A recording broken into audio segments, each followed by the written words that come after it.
What did you do? Look at this place! I didn't mean to, Ethan, I swear! It was an accident! Let us be perfectly clear. This is my land, and you have exactly 60 seconds to vacate the premises before I press charges. Mr. McCready, I'm going to have to ask you to step back. You're encroaching on HOA property. That was the first thing I heard that morning, the sound of entitlement dressed as authority. Karen Janelle stood at the edge of my gravel drive, pastel blazer, crisp even in the dew, clipboard clutched like a court summons. Behind her, two men in Lake Pine Trail's polo shirts shifted awkwardly, pretending they were anywhere else. The sun hadn't even burned through the fog yet, and there she was, staking imaginary borders like it was the 1800s. I didn't move. I just raised my coffee, took a slow sip, and said, "Karen, the only thing I'm encroaching on is my own peace. And you're the one trespassing." Her mouth twitched, a smile without warmth. "This area falls under community visual jurisdiction. You'll find that in section nothing." I cut her off. "You see that white oak?" I pointed behind me.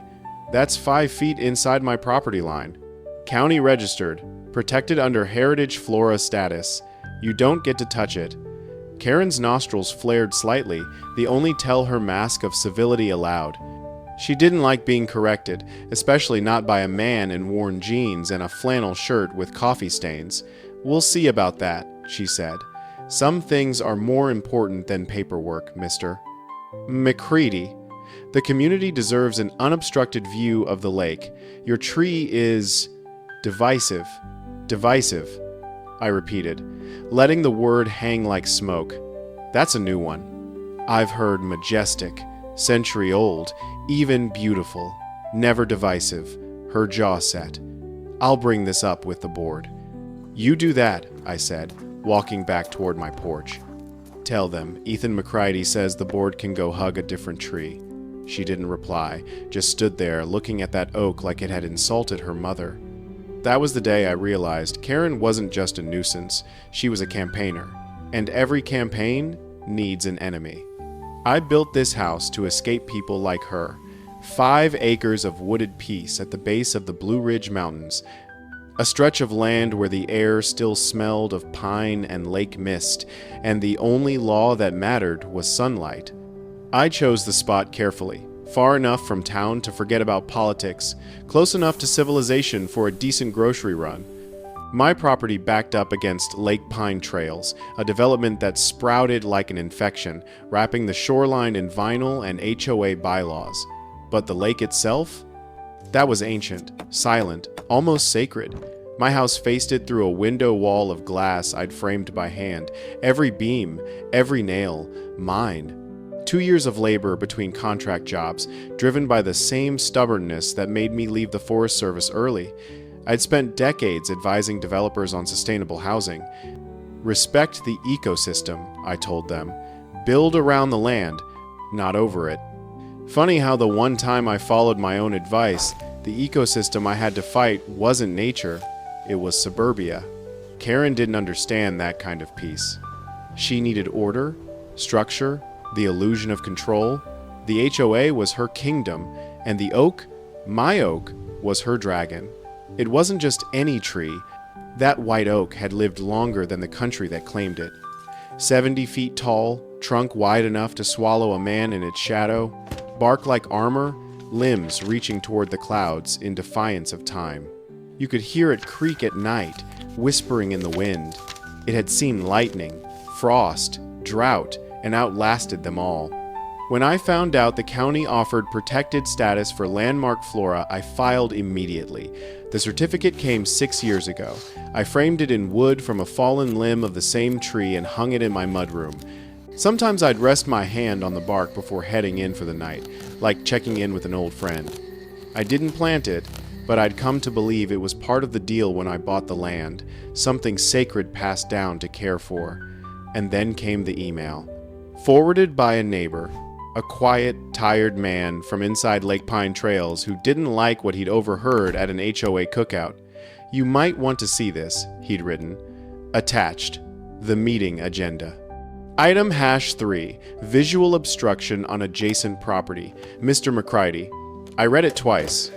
Then I brewed another pot of coffee, printed the email, folded it into my jacket pocket, and walked over to the meeting. The clubhouse sat on the water like a beige tumor. A box of plastic siding, manicured shrubs, and a flagpole that squeaked with every gust of wind. Inside, the air smelled like burnt coffee and power trips.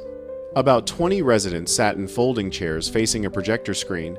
At the front stood Karen, pastel perfection in a pearl necklace, fingers poised over a remote like a preacher ready to unveil scripture.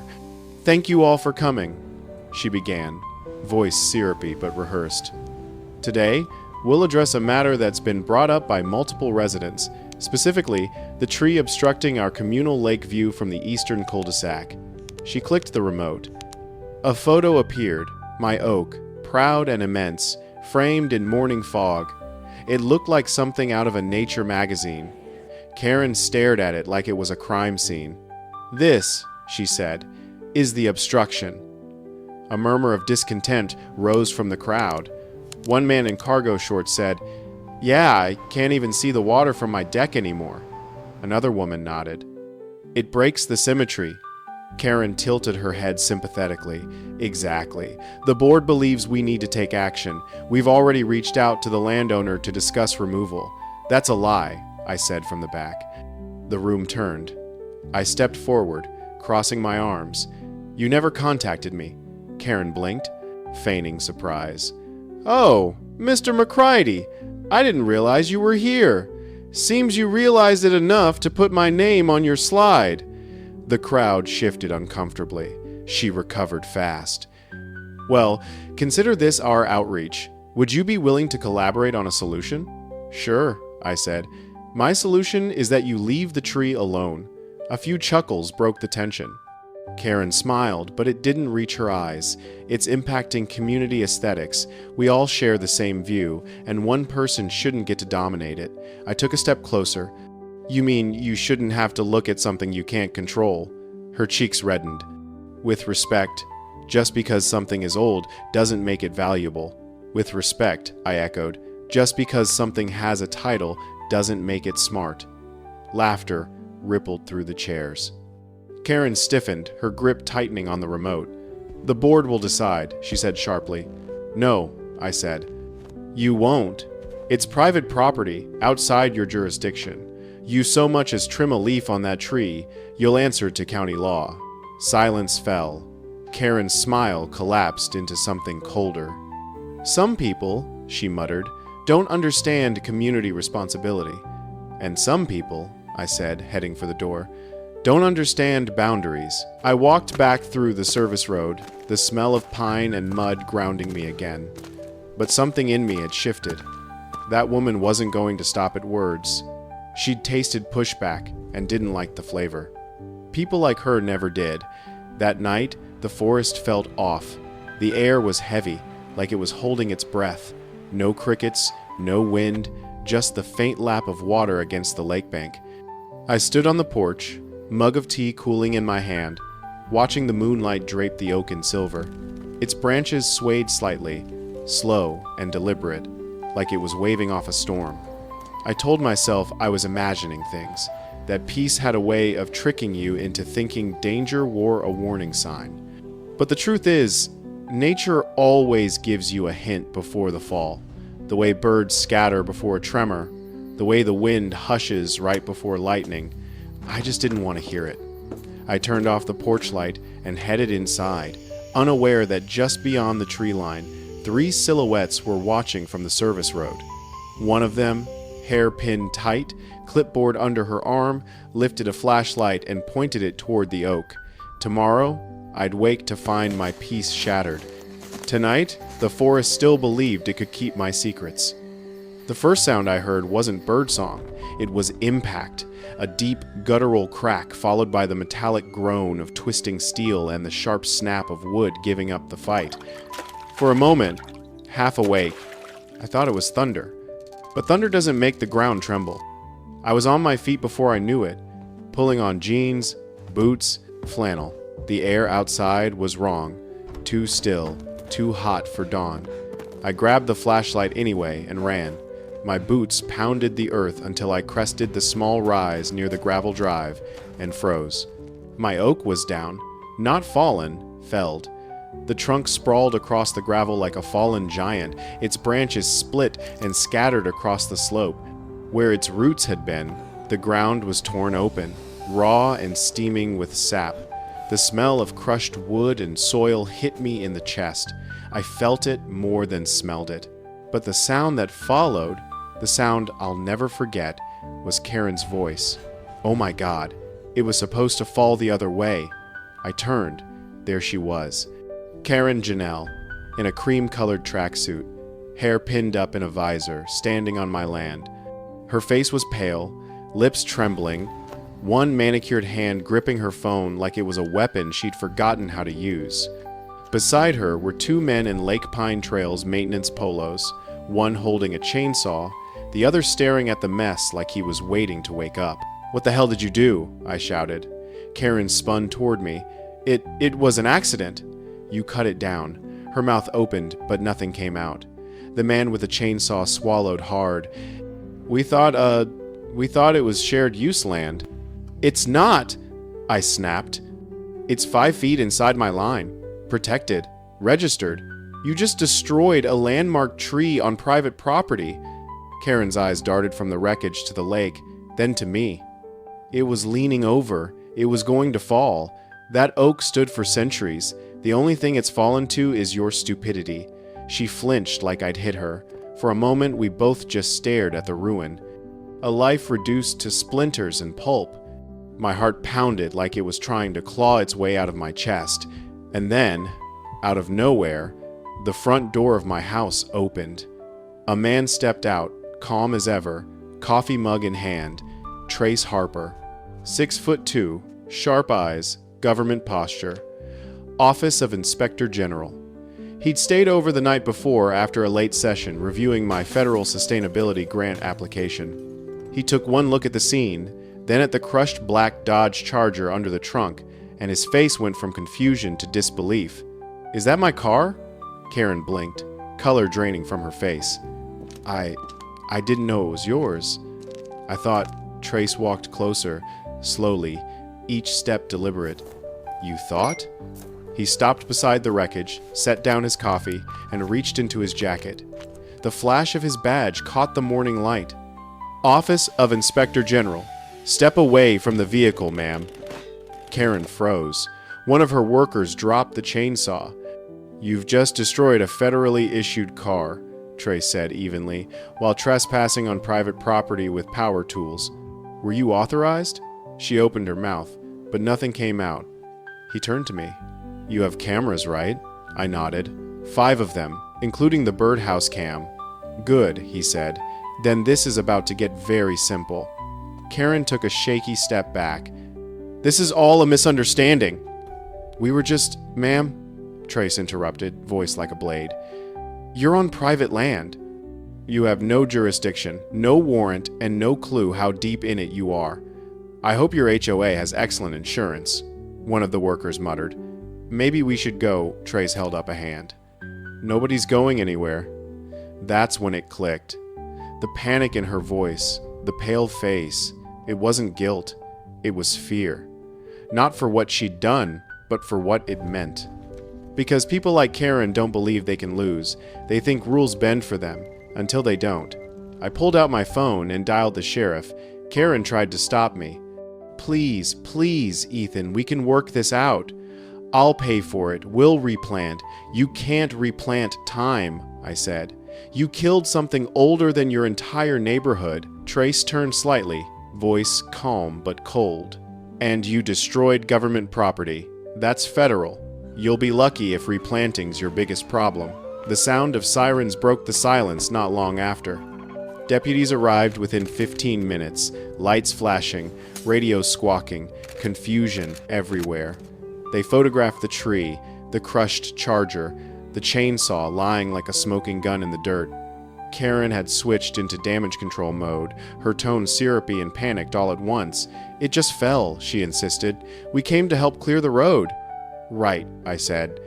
"With chainsaws. and matching uniforms. Must have been divine timing. The young deputy taking notes shot me a look like he didn't know whether to laugh or duck.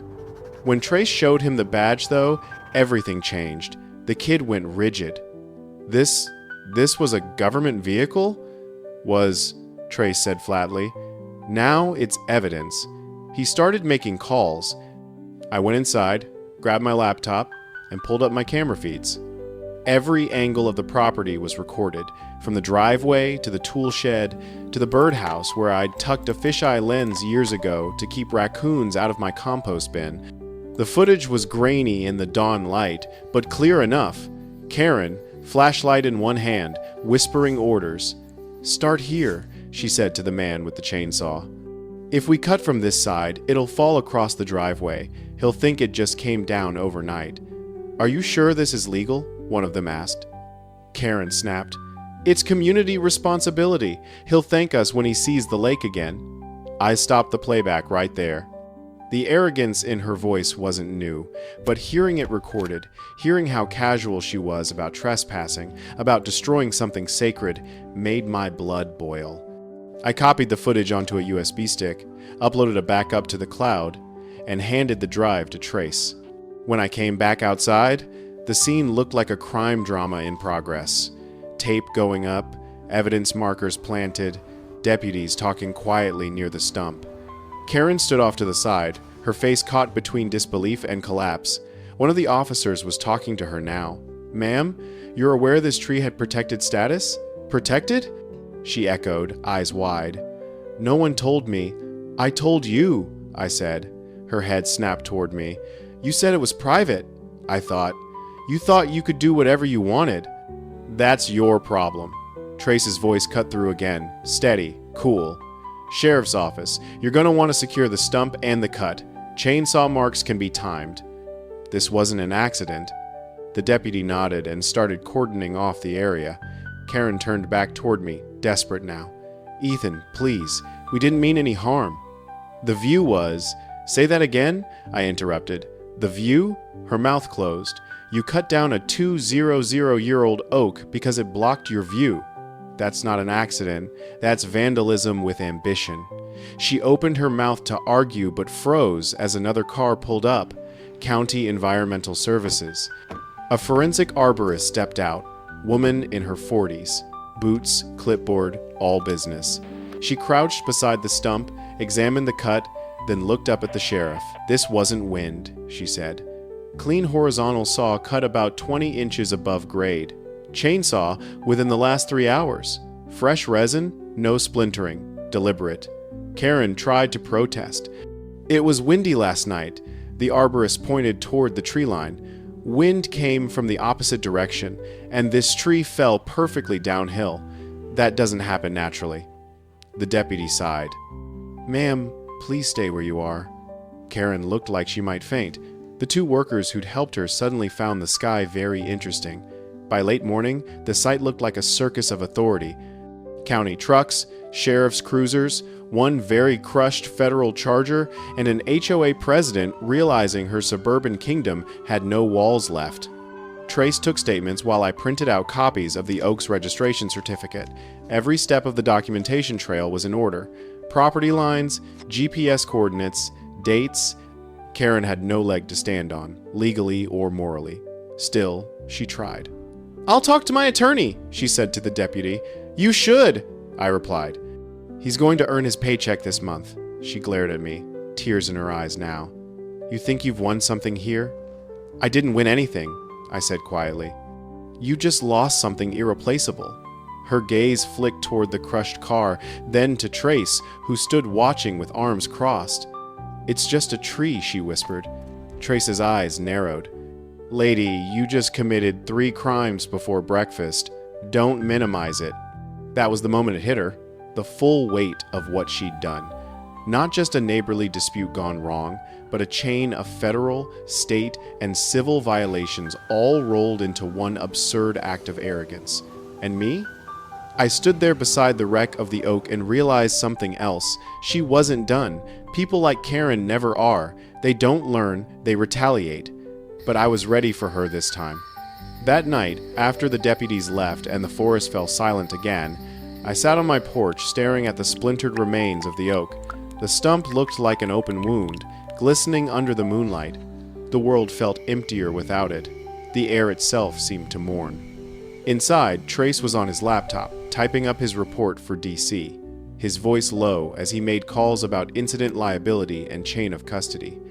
I poured myself a drink, something strong enough to burn away the day, and watched the stars flicker between the broken branches. When he finally came out, he leaned on the railing beside me. "You okay?" "I don't know," I said. "Feels like someone cut out a piece of the sky." He nodded. "We'll make it right, but you know she's not going quietly." "Good," I said. "Neither am I." He smiled slightly. "You sure you're ready for what comes next?" I looked at the stump, at the scar it left behind. I spent my life protecting forests. This time, the forest is going to protect me. The next morning, the air still smelled like sap and gasoline. I woke to silence, real silence, the kind that feels hollow instead of peaceful. The stump of the oak cast a short, ugly shadow across the driveway. I stared at it through the kitchen window for a long time, coffee gone cold in my hand. Without the tree, the entire horizon looked wrong. I could see the HOA roofs now, perfectly lined boxes with solar lights flickering weakly even in daylight, mocking the forest they'd stolen light from. Trace had left at dawn to meet with federal investigators. Before he drove off, he told me to keep every file, every video, every shred of paper I had. But I also knew Karen. She wasn't going to roll over. People like her don't apologize, they rewrite.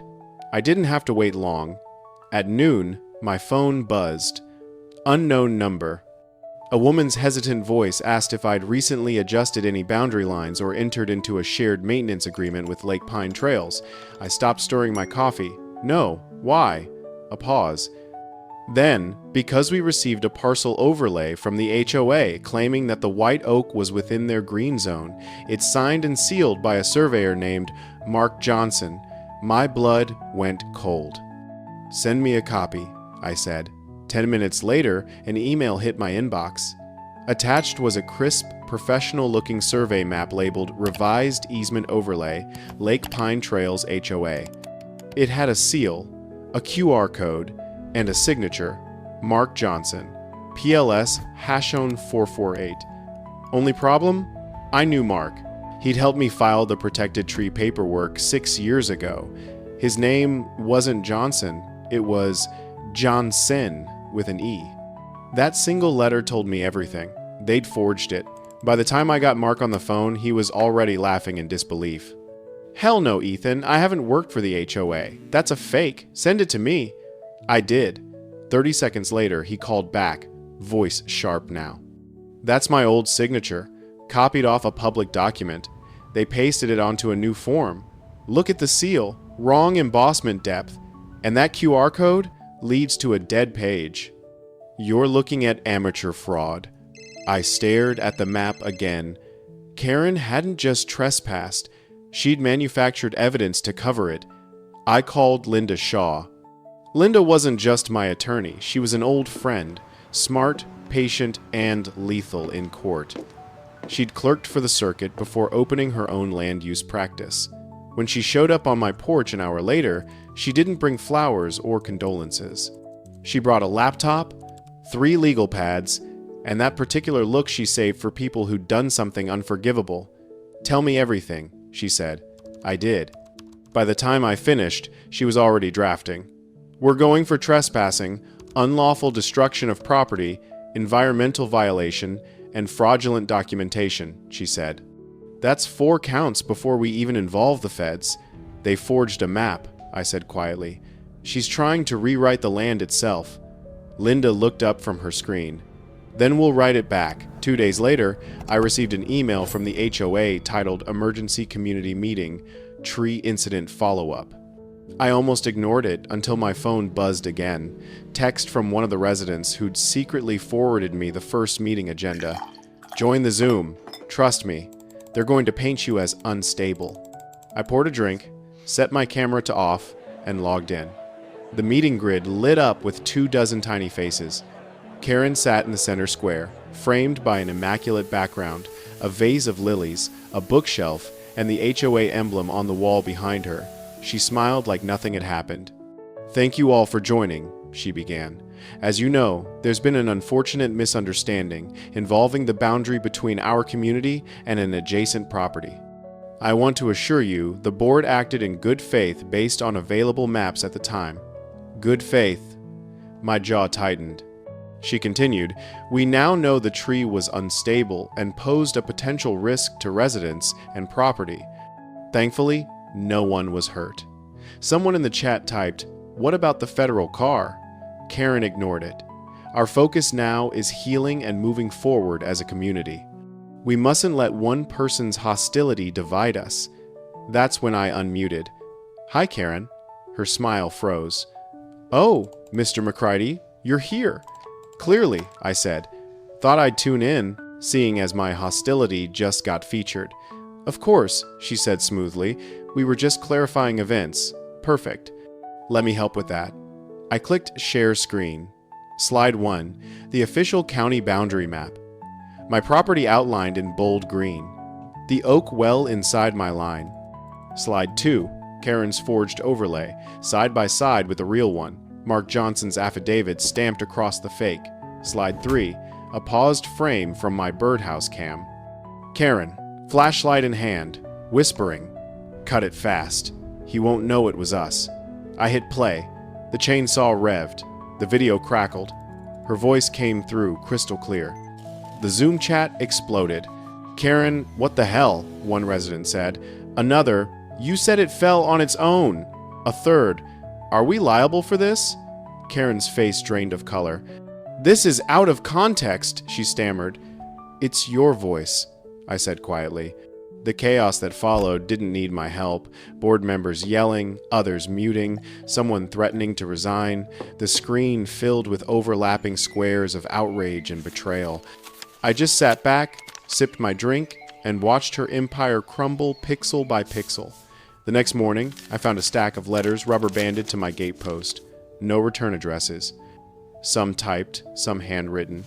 Most started with, "I'm sorry." One had a sticky note attached to a photocopy of the HOA charter, highlighting Clause 6.2, President may be removed for cause. Karen's kingdom was eating itself. Linda arrived that afternoon, holding her phone like a sword. The county just issued a violation for illegal tree removal. $38,000, personal fine. I raised an eyebrow. "Not HOA funds?" "Not a chance," she said. "They made sure of that." She smiled then, not out of victory, but something colder. But the real pain's coming from higher up. That same day, Trace called. "The DOJ's reviewing everything," he said. "Destruction of federal property, falsification of documents, interference with an active government contract. They're not calling this suburban drama anymore. What are they calling it? Intentional interference with federal operations." I let that sink in. "She's finished." "Not yet," he said. "People like that always think there's one more move left. Expect noise. But don't engage." "Not my first fire," I said. He chuckled. "No, but it might be your hottest." By midweek, Linda had filed our civil suit and delivered copies to every relevant office, county court, environmental bureau, HOA insurance provider. That last one was the best call of the week. We got their adjuster on the line. A tired man who'd probably dealt with his fair share of slip and fall claims, but not this. "You're saying," he repeated slowly, "our client forged a map and felled a protected landmark onto a federal vehicle." "Correct," Linda said, "and we have it on video." There was a long pause. Then, quietly, "We may need to reevaluate our coverage terms." I grinned. By sunset, word had spread. The HOA board scheduled an emergency vote to suspend Karen pending legal review. I wasn't there, but a friend texted me, 11-1. Guess who voted against it? I didn't even reply. That night, I walked to the stump. The moonlight glistened off its torn surface like bone. I ran my hand along the edge and thought about how many storms that tree had survived. The irony that it took a woman with a clipboard to do what nature never could wasn't lost on me. Linda joined me the next morning, papers in hand. "We've got statements," she said. 2 board members turned on her. They'd been sitting on proof for months. Unapproved fines, missing funds, forged minutes. She was running her HOA like a cartel, I said. Exactly, and now every one of her old allies is running for cover. We met with 2 of them at a diner off Highway 64 that afternoon. One was a retired accountant, the other a mother of 3 who joined the HOA board thinking it was volunteer work. Both looked exhausted. "She used to scream at us," the woman said. "If anyone disagreed, she'd call it undermining unity." The accountant slid a manila envelope across the table. "Meeting recordings. Notes. You'll find the missing funds there." Linda flipped through. "This is gold. She deserves whatever's coming," the woman whispered. "She's getting it," I said. By Friday, the county prosecutor had the forged map and Mark's affidavit. That turned the civil matter into a criminal one, forgery of official documents, Class 4 felony, up to 10 years. Karen had committed a crime to cover a crime to justify another crime, a recursive loop of arrogance. I didn't smile, but I might have whistled when I changed the batteries in my birdhouse cam that night. The story spread like wildfire. Local news ran the headline, "HOA president faces felony charges after cutting protected tree." One station aired the birdhouse footage. My phone lit up with messages from people all over the county. Neighbors, strangers, other homeowners who'd fought similar battles. One message stood out. "Thank you for standing up. Some of us never could." I didn't reply. Didn't need to. That weekend, I found Karen's house dark, curtains drawn. For sale sign leaning against the porch rail, the same porch where she'd once hosted HOA luncheons about community values. The lake was quiet again. I stood on my own porch and looked toward where the oak had stood. There was an emptiness there, yes, but not just loss. It was space. Room for something new to grow. The forest wasn't dead. It was waiting, and this time I was ready to fight for it. The courtroom smelled like toner, pine cleaner, and nerves. Not fear exactly, just that sterile tension you can feel before something final. The kind of silence that settles in before the hammer falls. I sat at the petitioner's table with Linda beside me. She was calm, composed, but her eyes had that sharp gleam of a predator who'd already tasted victory. Her folders were color-coded, her notes tabbed and cross-referenced. Across the room sat Karen Janelle, once queen of Lake Pine Trails, now dethroned and visibly shrinking into her chair. Gone were the pastel suits, the power posture, the clipped tone. Today, she wore navy, creased, unflattering, the kind of fabric that made even her defiance look tired. Her face was pale, her hair pulled back too tight. She wasn't surrounded by admirers anymore, only a lawyer who looked like he'd rather be anywhere else. The judge entered. An older woman, sharp eyes, dry voice, the sort of person who could quiet a hurricane by lifting an eyebrow. She glanced at the file, then at Karen, then at me. "Let's get to the point," she said. "There was a tree. Now there is no tree. Someone's got a crushed government car. Let's untangle it. No opening theatrics, no speeches. Just truth and evidence." Linda stood. "Your Honor, the plaintiff, Mr. Ethan McCready, is here today to present evidence of willful destruction of protected property, trespassing, falsification of documents, and subsequent perjury. The defendants are the Lake Pine Trails Homeowners Association and its president, Mrs. Karen Janelle." The judge nodded. "Proceed." Linda didn't waste words. She started with the photographs. The fallen oak, the chainsaw marks, the federal vehicle crushed beneath the trunk. She walked the court through the registration certificate for the tree, county sealed, GPS coordinated, signed 6 years ago. Then she pulled up the footage. The sound of a chainsaw filled the room. On the screen, Karen's face glowed pale in the flashlight beam. "Start here," her voice said. "If we cut from this side, it'll fall across the driveway. He'll think it collapsed overnight." You could hear the saw revving. The audience, mostly journalists and a few curious locals, leaned forward. Someone whispered, "Oh my God." Karen's lawyer fidgeted. "Objection, Your Honor. This footage lacks full context." Overruled, the judge said without hesitation. Continue. Linda pressed play again. Do it before sunrise, Karen's voice said. He won't know it was us. That was it. The courtroom shifted. You could feel the change.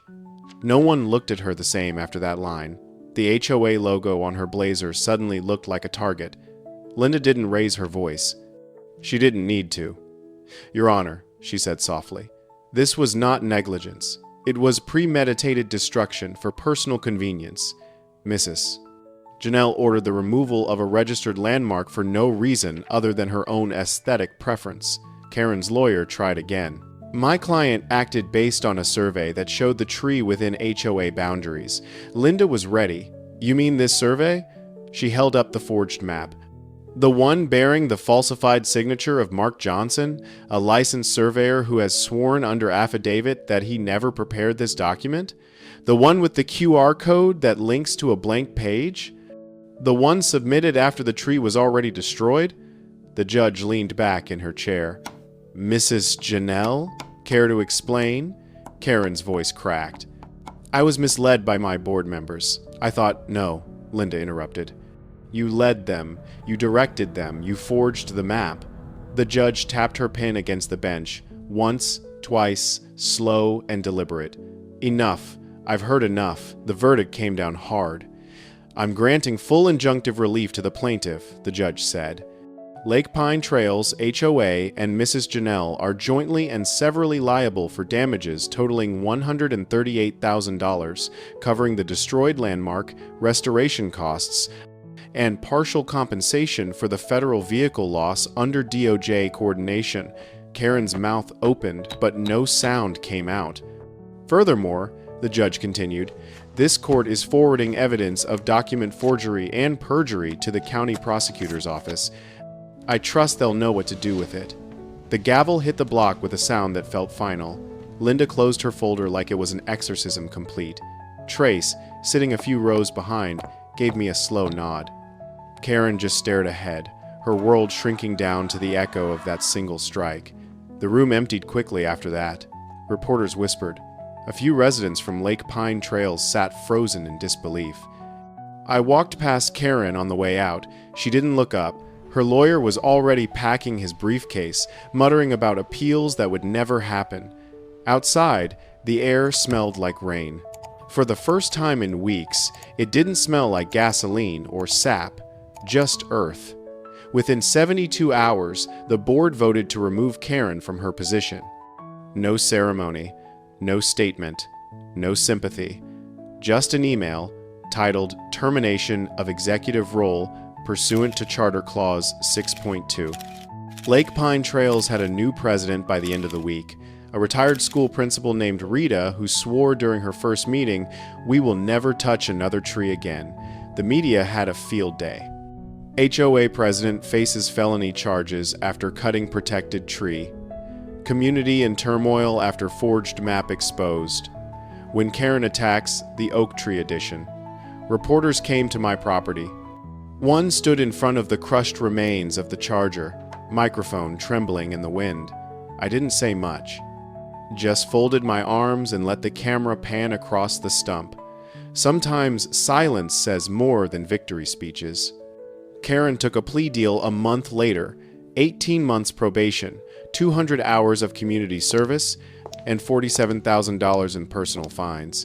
The judge made sure every cent came out of her pocket, not the HOA's. Her two accomplices testified that she'd promised them the board approved everything. They walked with fines and suspended sentences. Karen walked out of the courtroom looking like she'd aged 10 years. She didn't look at me. I didn't need her to. The DOJ investigation took longer. Trace kept me updated from DC. They're treating it as precedent, he said. Using your case to tighten federal protection protocols for environmental assets near residential zones. I laughed softly. So my birdhouse cam's going down in history? Maybe, he said. You just changed how federal land encroachment gets handled. Congratulations, Ethan. I didn't feel triumphant, just tired. Weeks passed. The land began to heal, the scar fading into something softer. I ordered a new sapling, white oak again, roots wrapped in burlap, branches slender but promising. When it arrived, I planted it myself, right where the old one had stood. No ceremony, no speeches, just me, a shovel, and the sound of the wind moving through what was left of the forest. I packed the soil tight, poured water until it darkened the earth, and stepped back. The sapling leaned slightly toward the lake, same as the old one had. For a moment, it almost felt like the forest was breathing again. I wiped the dirt off my hands, went inside, and made 2 cups of lemonade. One for me, one for Trace. He showed up that afternoon, fresh off a conference call. "Nice work," he said, nodding at the sapling. "Feels right," I said. "The DOJ finalized your grant. Green certification project's a go. They want you to lead the pilot." I didn't answer at first, just looked at the sapling, at the space around it. "So, I get to build something again," I said finally. "Something that lasts." "Yeah," Trace said quietly. "Something that matters." We sat under the young oak until the sun dipped low, lemonade sweating in our hands. Karen sold her house a week later. Word was she moved downstate to stay with a sister. The HOA threw a small party when she left. Paper cups, lemonade, laughter that sounded too relieved to be polite. Rita, the new president, sent me a handwritten letter, apology, gratitude. Offered to collaborate on natural buffer zones. I pinned it to my fridge under a magnet shaped like an owl. Now and then, hikers stop by the fence line. They look at the new oak, the scar in the earth, the little birdhouse camera still hanging above it. Some ask what happened. I tell them, a woman tried to take down a tree for a view. Nature decided to give her a lesson instead. They usually laugh. Then they fall quiet. Because when you stand in that clearing long enough, you can almost feel it. The echo of something ancient, still alive beneath the soil. The oak might be gone, but its roots are still there, and so am I. That night, I carved a small sign out of cedar and mounted it near the stump. Laser-etched letters, private property, monitored around the clock. And below it, smaller print, trees bite back.